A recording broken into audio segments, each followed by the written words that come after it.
poder presentar a Mario. Yo creo que ya viejo amigo, podemos decir, en estas lides. No sé si le conocen muchos de ustedes, pero Mario es una figura muy importante en el ámbito de las ideas, en Europa y también en otras partes del mundo, en América, en Sudamérica, en Norteamérica. Es el director de una revista muy prestigiosa, European Conservative, que pueden consultar trimestralmente en papel, pero también online, en la página web, y que se está convirtiendo, si no se ha convertido ya, en una publicación de referencia en el mundo de las ideas en toda Europa,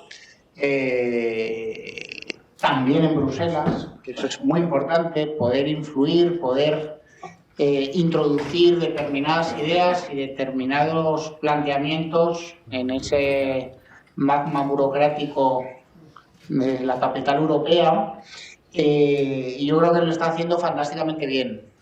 Por tanto, si alguien no conoce, les invito a poder consultarlo a través de la web o suscribirse o lo que quieran. Pero aparte de muchas más cosas, a mí siempre me encanta resaltar que Mario, que tiene muy claras sus identidades y su procedencia, es un norteamericano italo-boliviano. Esto es muy difícil. Es decir, tiene doble nacionalidad entre Estados Unidos e Italia, pero es que su papá era italiano, pero su madre era boliviana. Y para más reside en Viena, en Austria. En fin, tiene mucho mérito. Con media danesa. Y casado con tiene mucho mérito, Mario, por muchas cosas. Pero bueno, ha sido ya digo, ha sido muchas cosas. Ha sido jefe de oficina de Brit News, de Telarat en Sudamérica, consultor en Hong Kong, escritor, editor, ha escrito para la edición europea de Wall Street Journal, investigador, ha estudiado filosofía, teología, una tesis doctoral, tiene varios posgrados en periodismo, en relaciones internacionales, en fin, es una persona multidisciplinar y profundamente preparada. Además es miembro de diferentes organismos o instituciones internacionales, miembro de la Junta Directiva de Renovación Europea de Ámsterdam, miembro de la Sociedad de Filadelfia, miembro de la Mont Pelerin, miembro de la Sociedad Samuel Johnson, del Instituto de Estudios Políticos francés, miembro también de la Russell Kirk Center, en fin, un montón de cosas. Y nada, yo solo quería agradecer su presencia hoy aquí, y por supuesto a su mujer, a Ellen, por acompañarnos en este congreso. Y van a ver su ponencia, que a mí me parece muy original. Yo creo que van a ver esas lecciones morales que se han perdido en la literatura occidental y que yo creo que va a introducir un punto de vista un poquito distinto. Y por tanto les invito a escucharle atentamente y, como estamos haciendo con la misma dinámica, luego cuando termine podemos plantearle algunas preguntas. Vale, así que Mario, cuando quieras, muchas gracias. Gracias a ti, Fernando, y gracias a Cefas, Seu, Helio, Ginio Marín. Caray, qué introducción. Ahora lamento que les voy a tener que decepcionar porque me has puesto en una categoría muy alta, creo yo. Entonces, la que mereces. También voy a pedir disculpas por el español que voy a usar. Me va a salir un poco rebuscado, a veces agringado. Me gusta decir esa palabra, agringado. Estoy aquí para hablarles de algo que yo amo profundamente, que es la literatura, la palabra escrita, los libros. Todo lo que he hecho en el resumen de mis experiencias laborales que has dado, tiene que ver con la palabra escrita. Como periodista, como articulista, reseñista, escritor, en todo lo que he hecho es siempre la palabra escrita, the word, el texto. Eso me encanta. Y me encantan los libros, la narrativa, las fábulas, etc. Y les voy a hablar un poco de eso. ¿Qué tiene que ver con el bien común? Bueno, voy a tratar de explicarles por qué creo que hay una relación importante. Algunos otros parámetros antes de que empiece. En primer lugar, no es una charla formal o académica, aunque me gustaría darles una presentación muy estructurada y con muchas notas a pie de página. No lo puedo hacer. Más bien, no lo quiero hacer. Quiero hablarles un poco informalmente, aunque tengo un guión bastante detallado enfrente de mí. Lo que me interesa más es el contenido de la literatura. ¿Qué es lo que transmite a los lectores? Tampoco voy a explorar la mecánica de la literatura, o sea, no voy a hablar de cómo se estructura una poesía, ni las diversas técnicas que se han utilizado, algunas muy innovadoras y muy interesantes, como la de James Joyce o William Faulkner, o Céline, el francés, que usó, no sé, creo que se dice de elipsis, ¿no? 3 puntos, ¿no? Muy interesante, pero no voy a hablar de eso. Como dije, lo que me interesa a mí es el contenido de toda la literatura, toda la tradición del Occidente.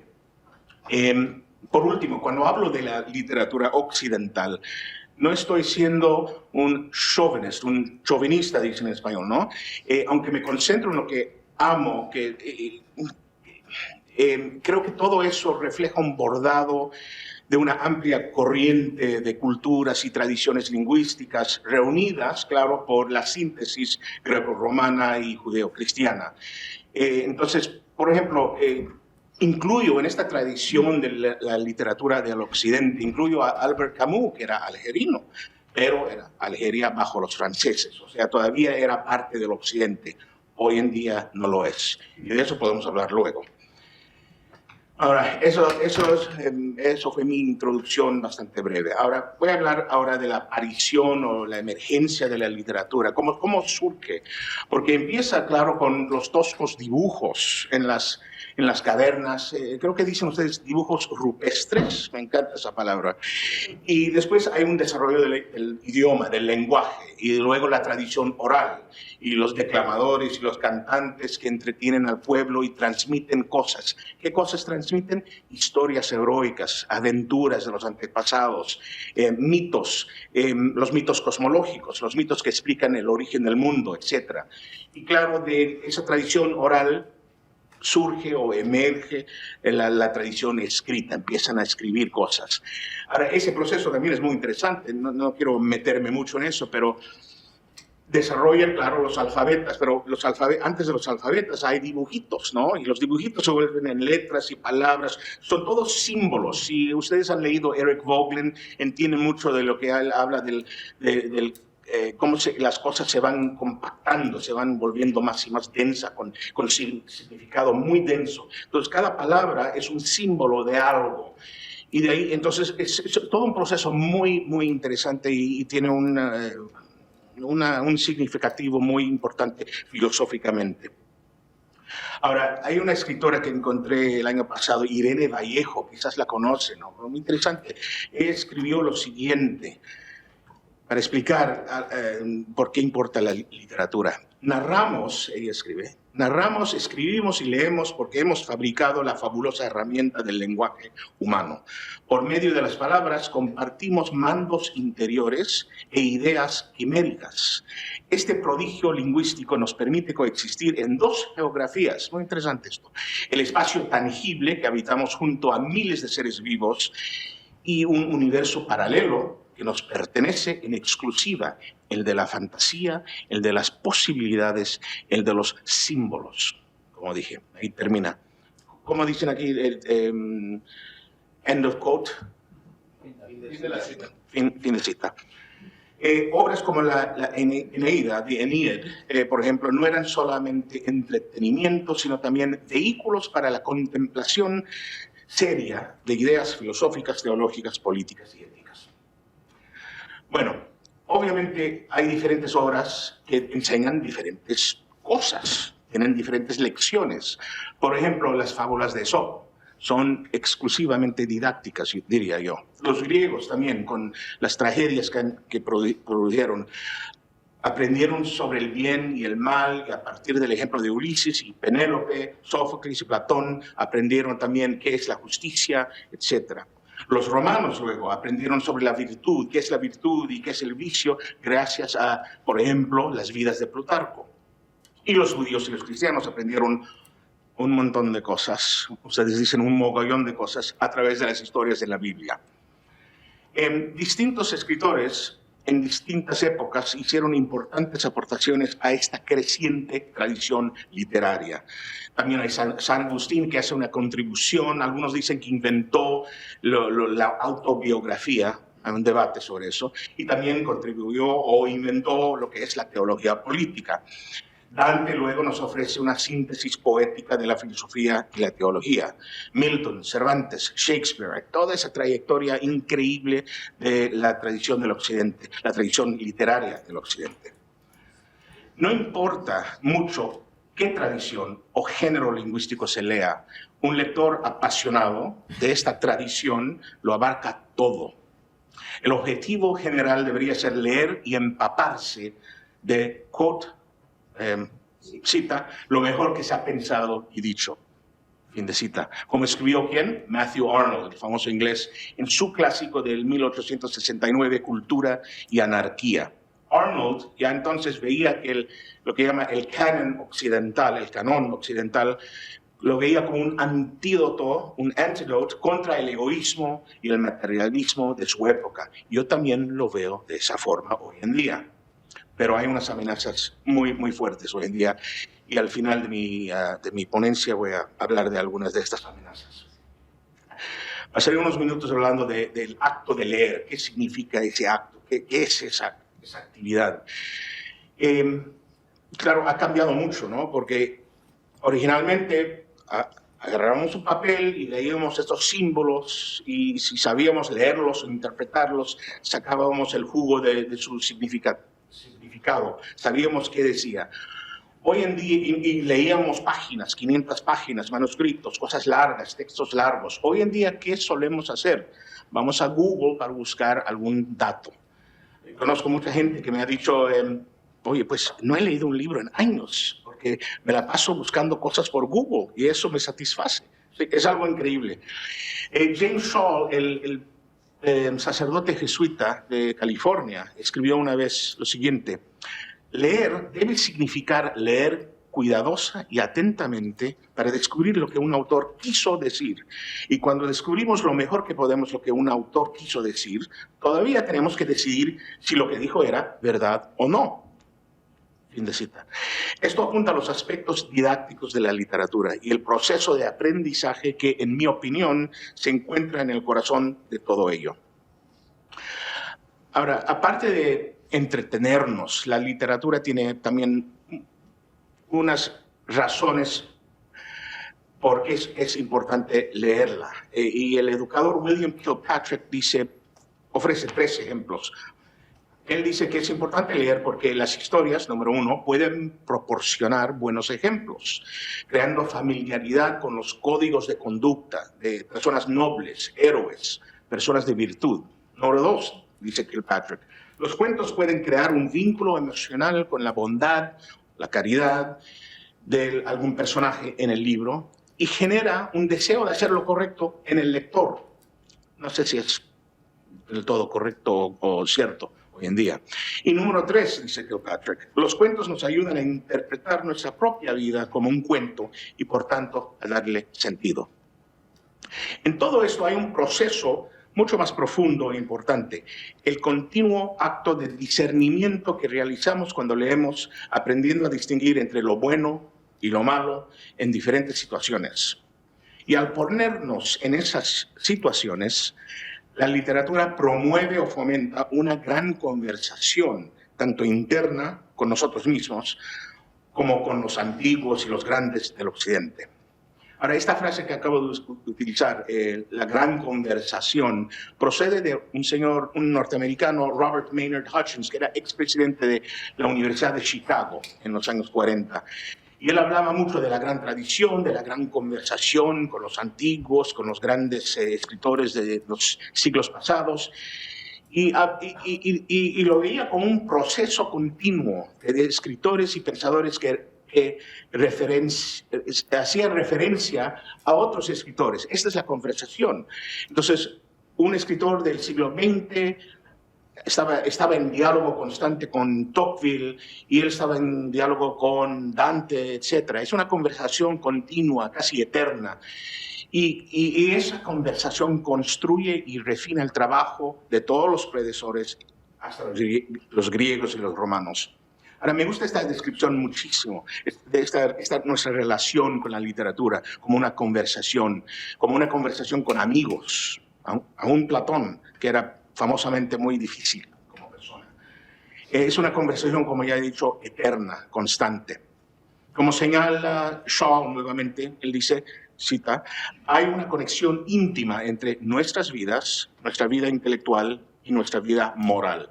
Ahora, esto debería ser otro recordatorio de que necesitamos leer constante, amplia y promiscuamente por el bien de la moralidad, aunque suena como paradoja, ¿no? Ahora, pasaré unos minutos hablando de estas lecciones morales de la literatura, más bien del humanismo.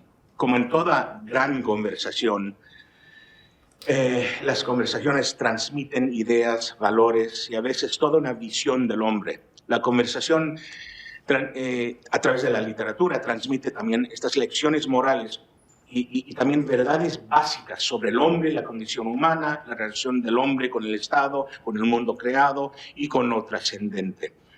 Por supuesto, hay diferentes formas de transmitir estas verdades. La ciencia es una, claro. La ciencia transmite una especie de verdad.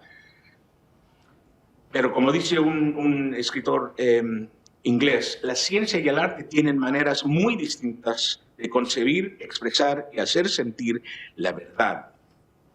Ahora, déjame explicar eso un poco. Es muy fácil decirle a alguien, mira, esta es la forma que tú deberías actuar en esta situación. Pero es otra cosa que esa persona lo vea en el modelo de un personaje en la literatura o en una película. Porque ¿cuántas veces han visto ustedes películas y se sienten totalmente conectados con el personaje, ¿no? Por ejemplo, se van a reír. Cuando yo vi Thelma y Louise, ¿se acuerdan de esa película, las dos mujeres? Y cuando al final, ¿se acuerdan lo que pasa, no? Se matan. Me sentí muy afectado, porque me sentí muy, no sé, muy cercano. Después de 2 horas viendo estas dos mujeres lidiando con tantos desafíos, casi parecían familiares. Entonces, cuando mueren al final, me dolió un poco. Y lo mismo pasa en la literatura, aunque como no leemos tanto, ya no nos pasa tanto, ¿no? Ya no tenemos esas experiencias. Podemos referirnos a Flannery O'Connor, que es una escritora católica de Estados Unidos, que escribió lo siguiente: una historia es una forma de decir algo que no se puede decir de otra manera.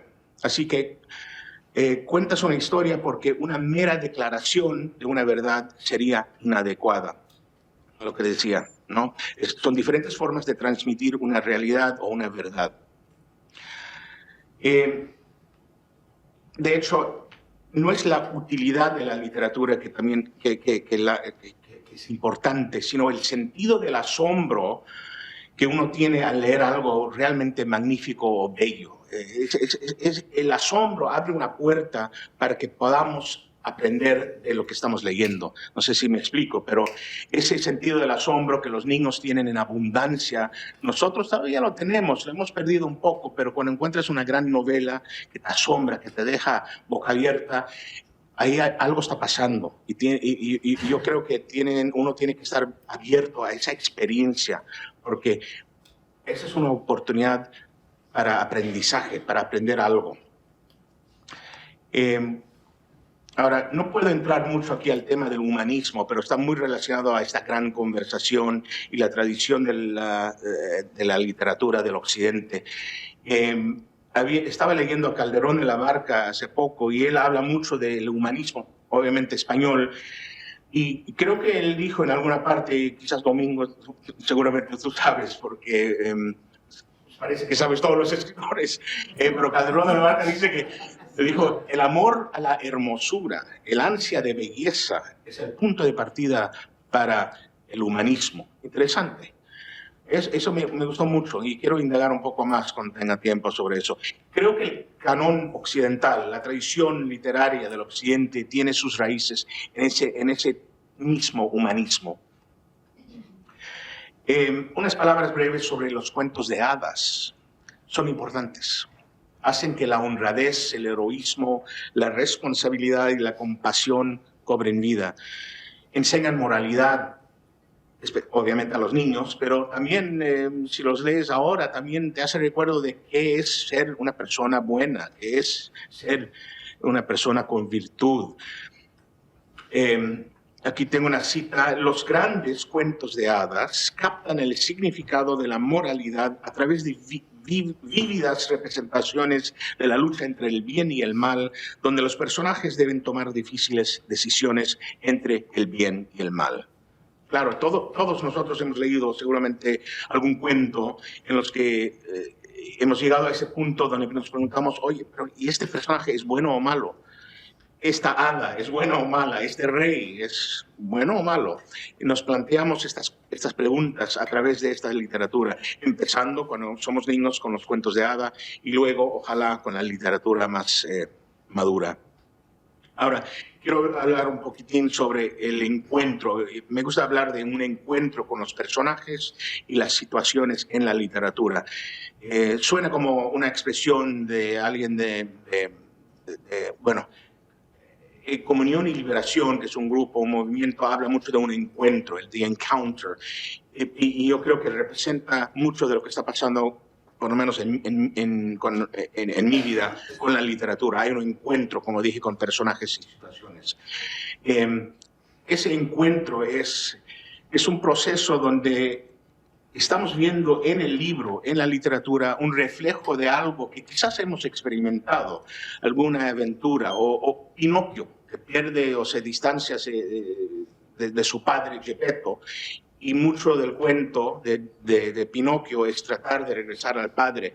Algunos de nosotros hemos tenido esa experiencia de habernos perdido de nuestra familia, de nuestros padres. Entonces, la literatura funciona como un espejo a esas experiencias. Y ese espejo, ese proceso de espejismo, si puedo decirlo de esa forma, es un encounter, es un encuentro con las lecciones contenidas en esa obra. Aquí tengo una serie de preguntas que alguien me mencionó una vez sobre la literatura. Mira, ejemplos de los encuentros que uno tiene. Leyendo El Quijote, te encuentras con Sancho Panza y dices, pues es un tipo cómico. ¿O acaso es la voz de la razón en la novela, no? ¿Quién representa a Sancho Panza? En Los Tres Mosqueteros, D'Artagnan, un héroe perfecto, imperfecto. Entonces, en La Isla del Tesoro, Long John Silver, ¿es bueno o malo? En La Bella y la Bestia, ¿la Bella mantiene su promesa a la bestia? ¿Y por qué? O en El Señor de los Anillos, Frodo Bolsón, creo que dicen en España, ¿no? Frodo Bolsón, qué chistoso. Él continúa con su misión mientras aún existe la posibilidad de regresar a la seguridad de la comarca, del Shire. ¿Por qué? ¿Qué lo anima? Todas estas preguntas surgen a través de este encuentro con los personajes y las situaciones en esta literatura.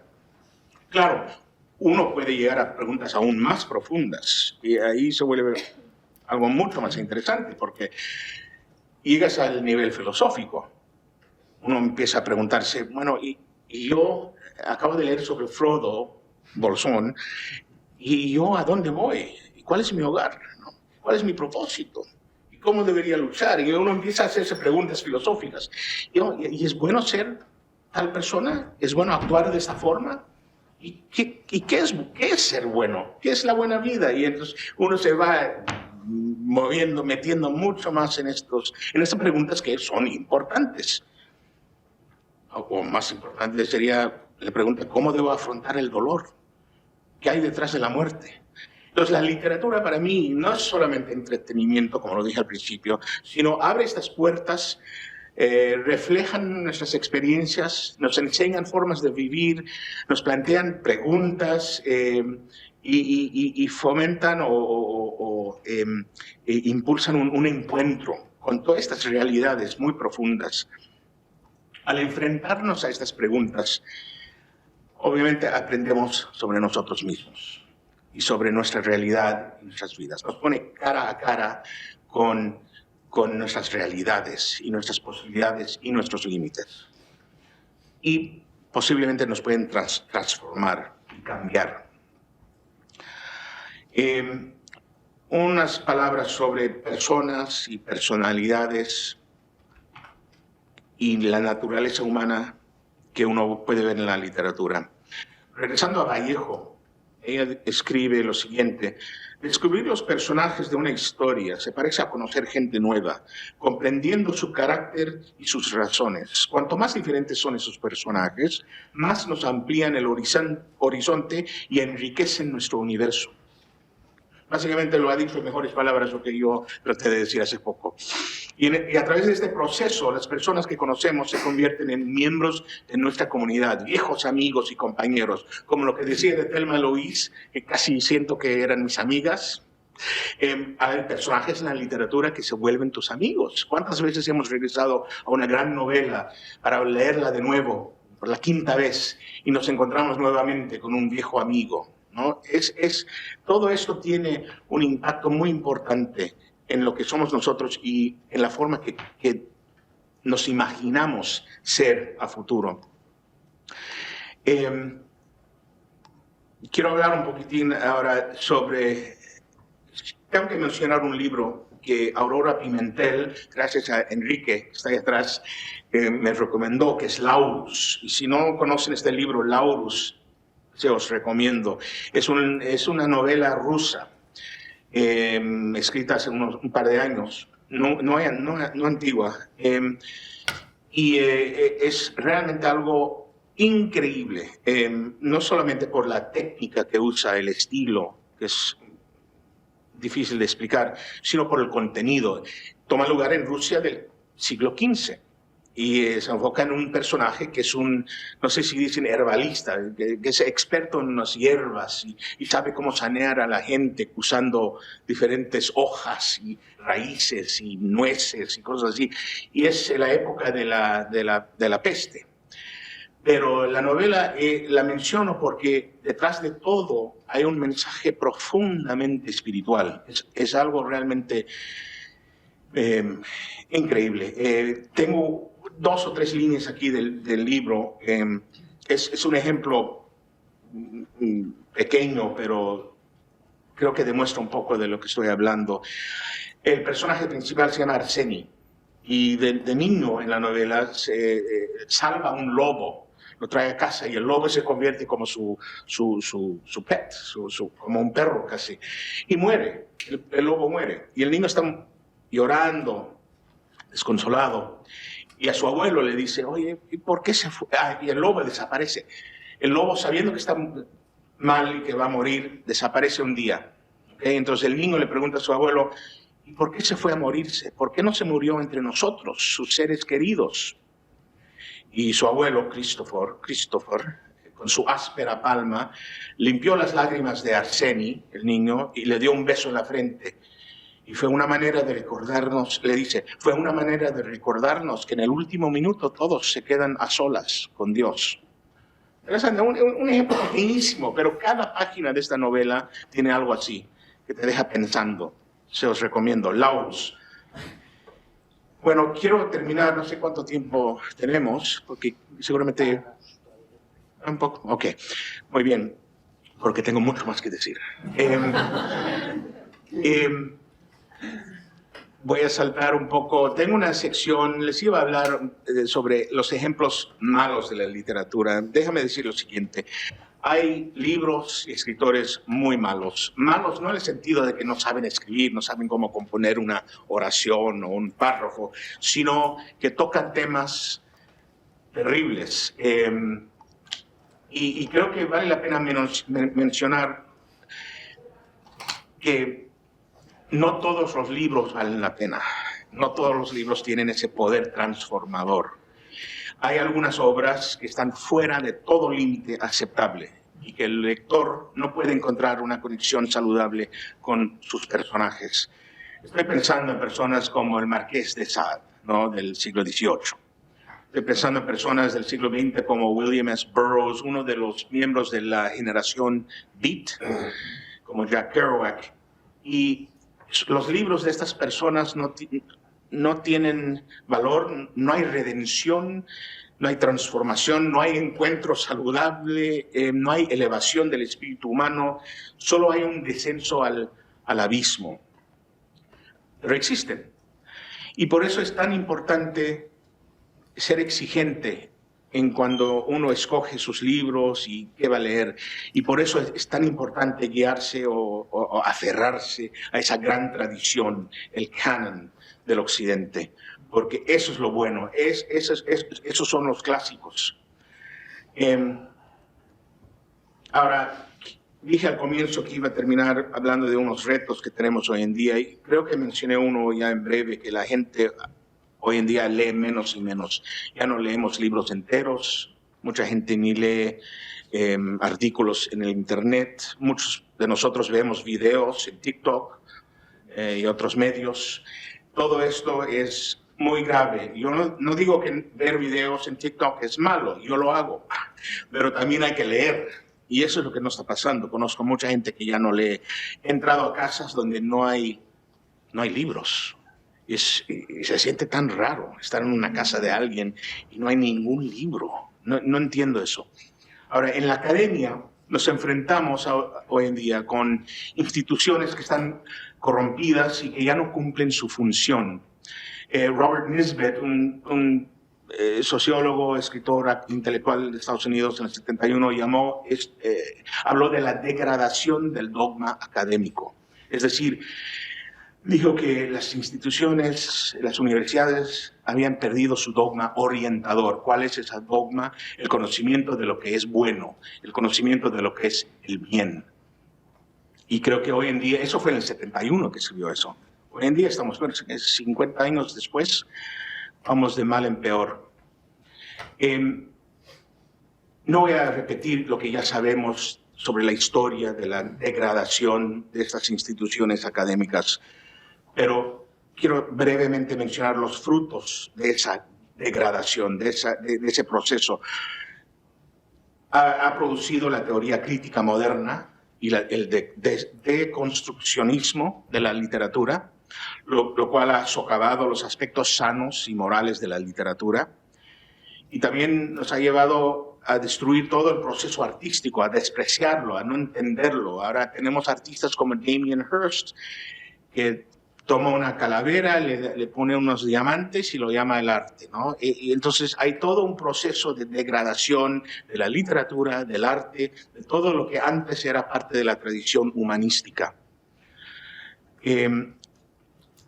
Para muchos hoy en día el texto literario es esencialmente propiedad y patio de recreo del lector individual. Y la situación y las intenciones del autor son asuntos de importancia secundaria. Entonces le hemos dado la vuelta. Antes era lo opuesto. Antes las intenciones, el mensaje, era lo primario. Hoy en día no importa el mensaje. Hoy en día es otra cosa, es lo superficial lo que vale más. Y todo esto nos ha empobrecido y ha destruido la idea de una imaginación moral. Podría pasar media hora hablando de Giovanni Sartori y Neil Postman, un italiano y un norteamericano que hablaron también sobre el impacto que ha tenido la revolución tecnológica, el mundo digital y la movida de la palabra escrita a la pantalla. Ese proceso donde antes recibíamos información, conocimiento, sabiduría a través de esa palabra, de esos símbolos en la página. Ahora, a recibir información y datos de la pantalla, sea teléfono o pantalla de ordenador, ha causado un cambio cognitivo en el ser humano y tiene muchas implicaciones para cómo el ser humano se relaciona con la comunidad política, cómo funciona como ciudadano de alguna república o algún estado-nación. Les recomiendo mucho Giovanni Sartori y Neil Postman, porque analizan esto con una profundidad muy admirable. Quiero concluir con lo siguiente, son 2 o 3 minutos y luego podemos tomar, si quieren, preguntas. Entonces, ¿qué hacemos? Hay toda esta tradición de literatura del Occidente, literatura buenísima, desde cuentos de hadas y fábulas hasta novelas enteras, Manzoni, Quijote, etc.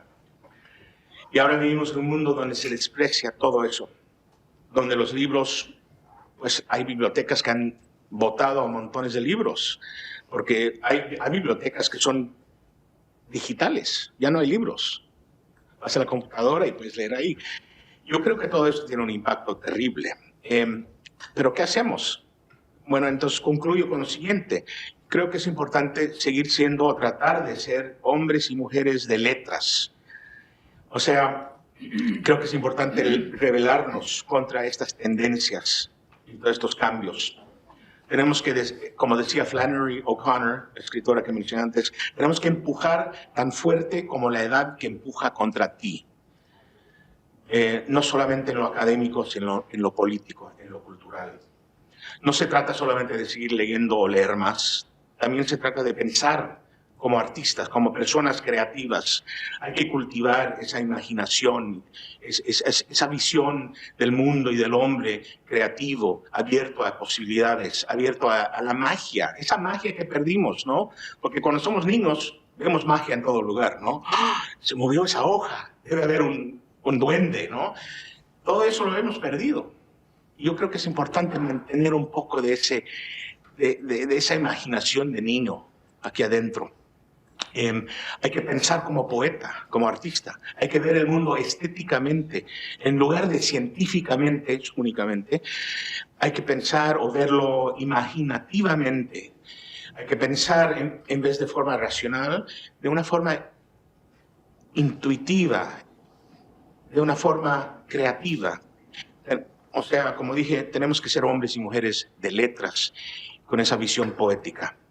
Ahora termino con lo siguiente.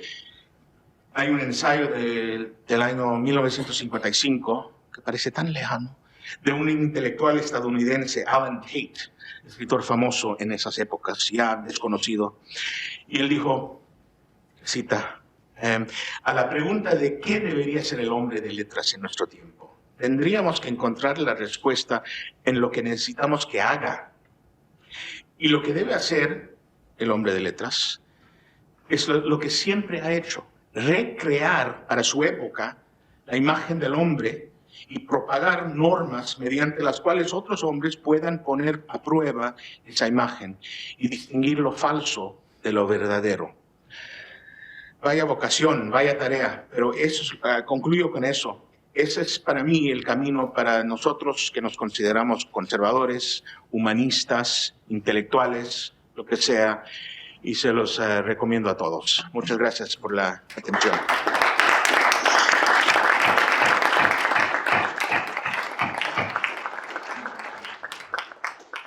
Muchísimas gracias, Mario. Pues como decíamos antes de concluir, si hay alguna pregunta, por favor, por aquí, Marcos.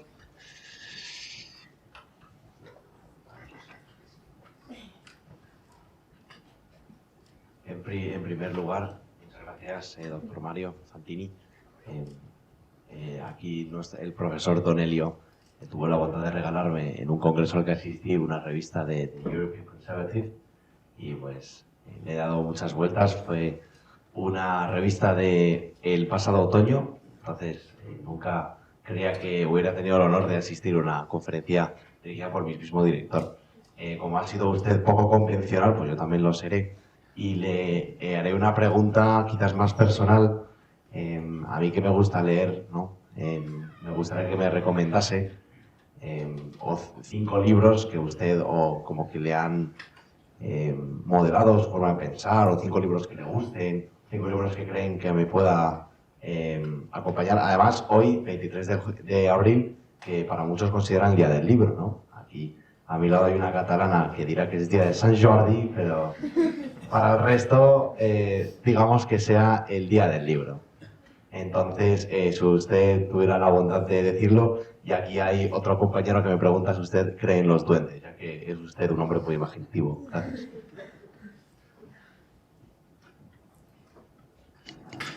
Mira, contesto entonces 5, gracias. Y me alegra que le haya gustado la revista. Si me das tu dirección, te mando otras copias más recientes. 5 libros.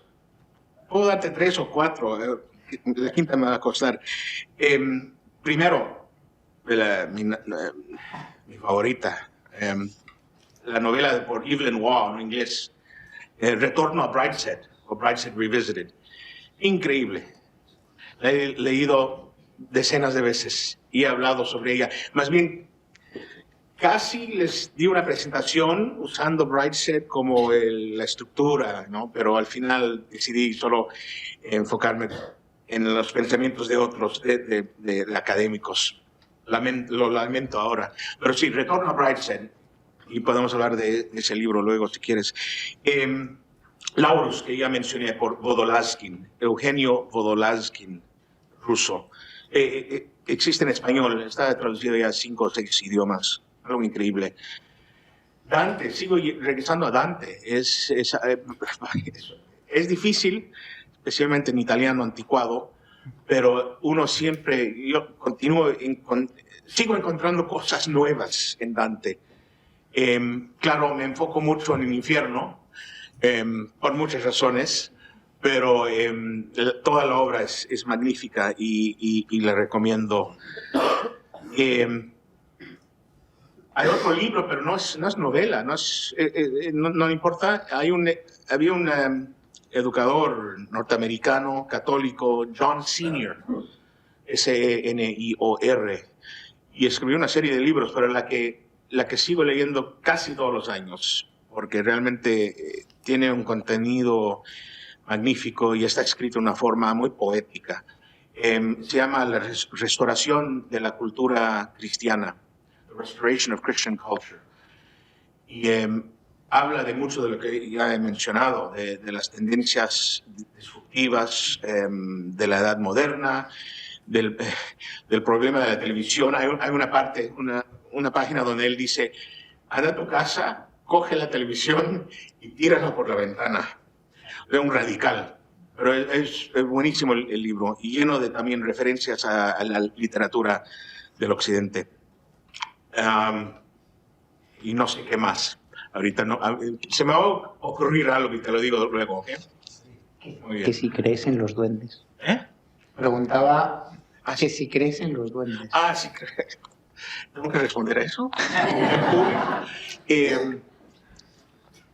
No, bueno, mira, es parecido a preguntarme a mí si creo en los fantasmas.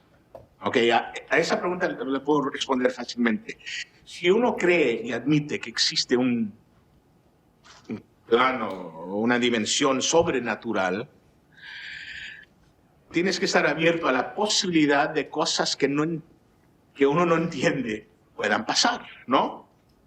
Ojo, no estoy diciendo que existen los duendes, estoy diciendo que existe un plano de la realidad de la cual no somos partícipes totalmente. Hay un mundo sobrenatural y entonces hay cosas que no entendemos y no podemos explicar, a pesar de todos los científicos y los matemáticos y todos los tech guys que existen. Ojalá te satisface esa respuesta. Okay. Yo no sé, que ya tiene el micrófono. Vale. Bueno, no es una pregunta, simplemente como es el día del libro y como persona que se rodea mucho de distribuidores de libros y de editoriales y de venta de libros y demás, además de que suscribo su romanticismo y su melancolía por los libros, decirle que le sorprendería de verdad, recientemente, los últimos 2 años, 3 años, sobre todo tras la pandemia, cómo se ha reavivado la pasión por el libro escrito y en papel. De verdad, y por libros, de verdad que le sorprendería mucho lo que una ama de casa con poco contacto, me refiero que vive relativamente aislada, y lo digo sin juicio alguno, puede llegar a leer en su tiempo libre. O un joven que nadie podría esperarlo, pero que lee clásicos, que lee libros realmente densos e interesantes. Y que son reclamados. Buenas ediciones vuelven a pedirse. La gente está dispuesta a pagar por ello. Simplemente un comentario, porque como veo que tiene melancolía por el tema, decirle que de verdad la gente revive el interés. Muy alentador, gracias. A ver, creo que quedaban 2, esta y yo creo que cerramos con Enrique y el rector, por supuesto, que faltaría más. Pensaba que la quinta opción de libros, siendo un italoamericano, ibas a citar alguno de Mario Puzo, pero he visto que no. Es que yo soy Manzoni. I Promessi Sposi, ahí está, la quinta. I Promessi Sposi, gracias. Pero ¿cómo le diré en español? Los novios por Manzoni. Perdona, No. es que me hiciste recuerdo. Lo desconocí. O sea, teniendo una tetralogía, y además la pregunta no solo es en cuanto a los libros, sino cómo esos valores transmitidos, independientemente de que se hayan llevado al cine en la trilogía del Padrino. Pero el Padrino, en Mario Puzo, es solo un libro. Tiene una tetralogía de libros, el Padrino, el último Don, el Siciliano y la Mamma. Esos libros han quedado como una referencia, no sé si comparable, no es comparable, a Quijote, pero en cuanto a valores tradicionales italianos, clásicos, herederos de toda esa tradición hispano-italiana, porque en aquella época Sicilia y Nápoles éramos hermanos. Entonces, ¿de qué forma Mario Puzo y esa tetralogía de libros sirve al bien común y es heredera de nuestros valores? Conservadores y tradicionales. Bueno, yo no lo sé, no he leído a Puzo, nunca me ha interesado, pero sí sé que hay el sentido del honor entre la mafia, ¿no? Y hay un sentido de honor y lealtad. Entonces, yo creo que, y uno al leerlas, esas novelas, esa tetralogía, trilogía, yo creo que uno saca ese mensaje, que es importante ser fiel, aunque sea una familia de criminales y asesinos, ¿no? Yo creo que ese es un mensaje que contribuye al bien común, no la criminalidad, ¿no? La lealtad, la fidelidad, el honor, el honor. Enrique, por favor.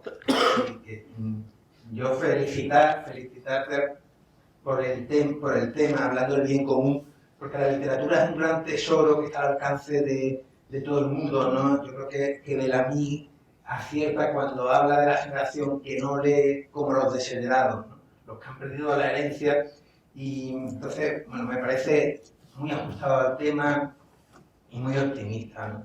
Y muy necesario. Yo lo que sí me he hecho en falta es la cuestión de la crítica. Hay muy poca crítica literaria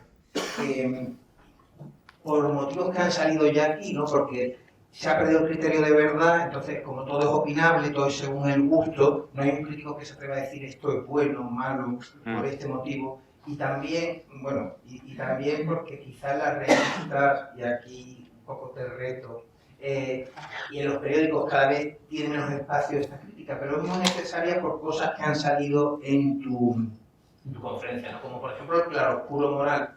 Está claro que hay novelas malísimas, novelas buenísimas, pero hay otras que son ese claroscuro que necesita que la crítica, también por la literatura actual. Juan Ramón Jiménez decía que hay que leer a los actuales también, y ahí hace falta el crítico atento que diga lo que es bueno o malo. Y también por la geografía. A veces te gusta leer una novela que no sea especialmente buena porque es entretenida, y está bien que alguien lea esa novela entretenida siempre que sepa que no es un clásico. En fin, mi pregunta es ¿cómo podéis los que dirigís revistas e instituciones abrir más espacio a la crítica? O si notas esa falta de crítica literaria seria y orientativa.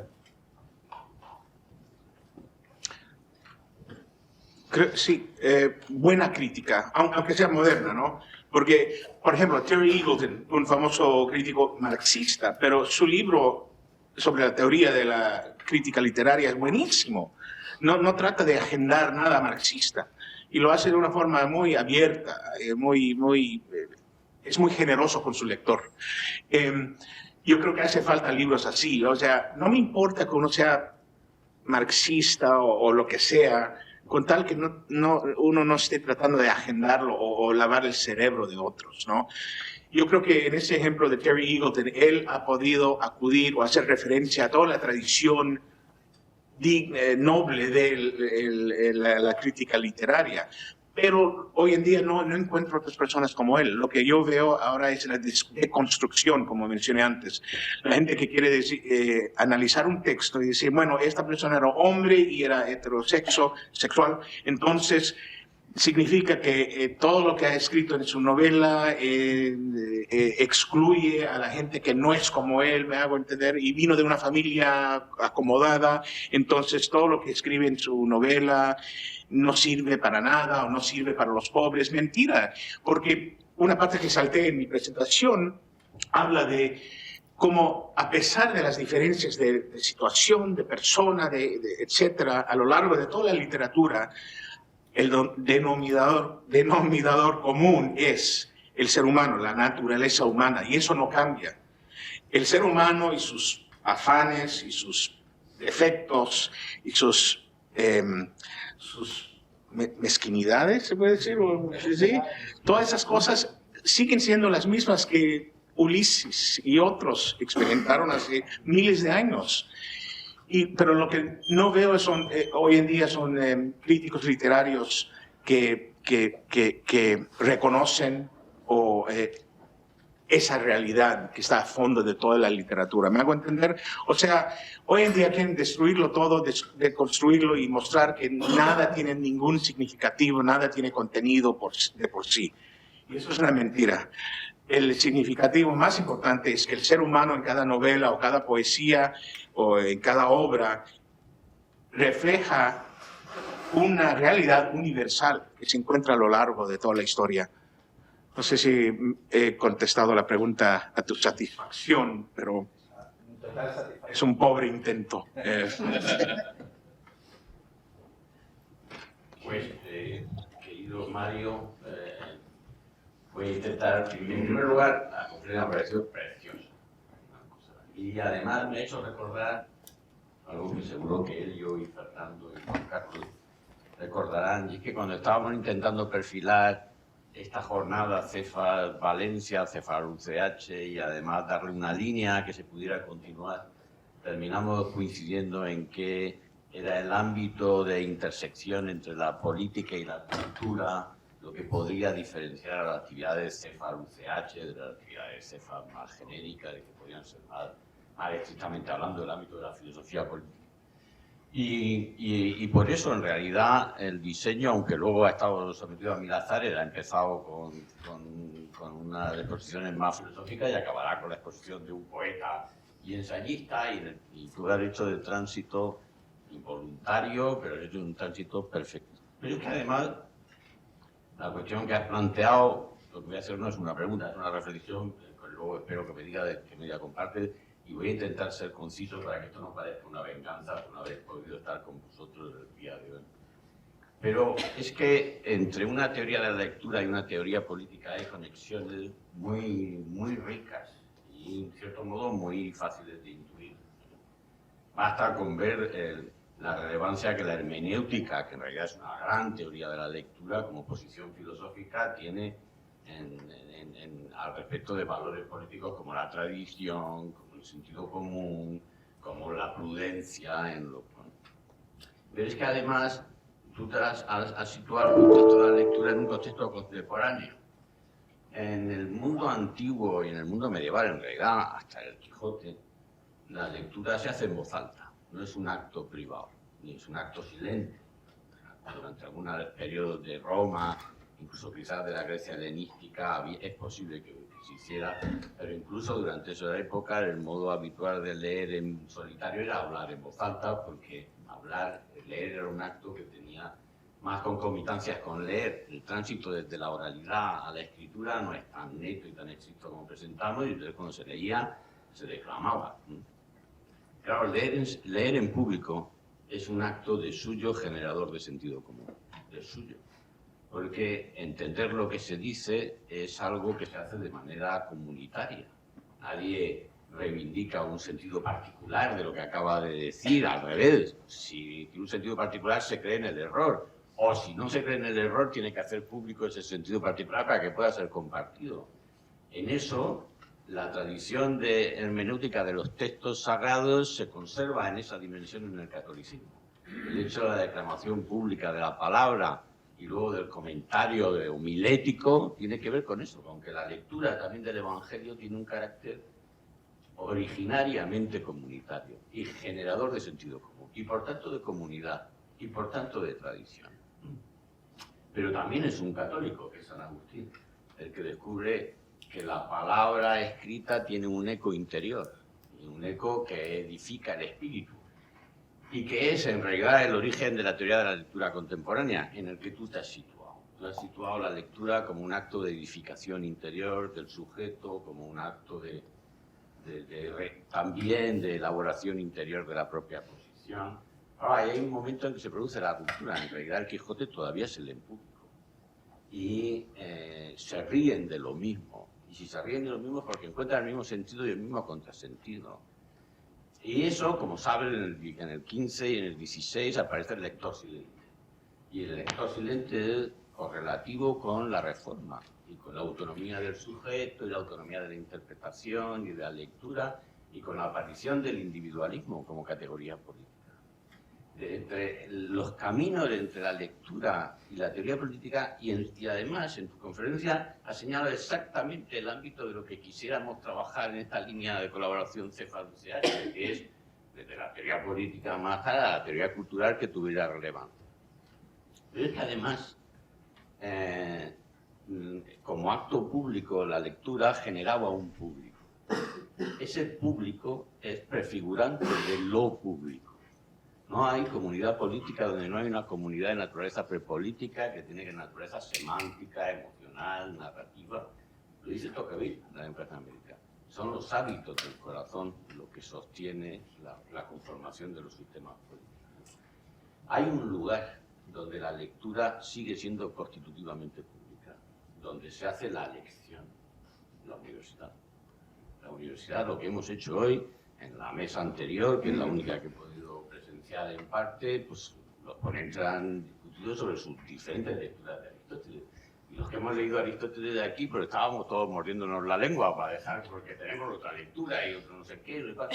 Claro, pero eso es generar sentido común. El problema es que las universidades hemos dejado de ser eso. Nosotros no quisiéramos que las nuestras dejaran de ser eso. Nosotros no quisiéramos dejar de...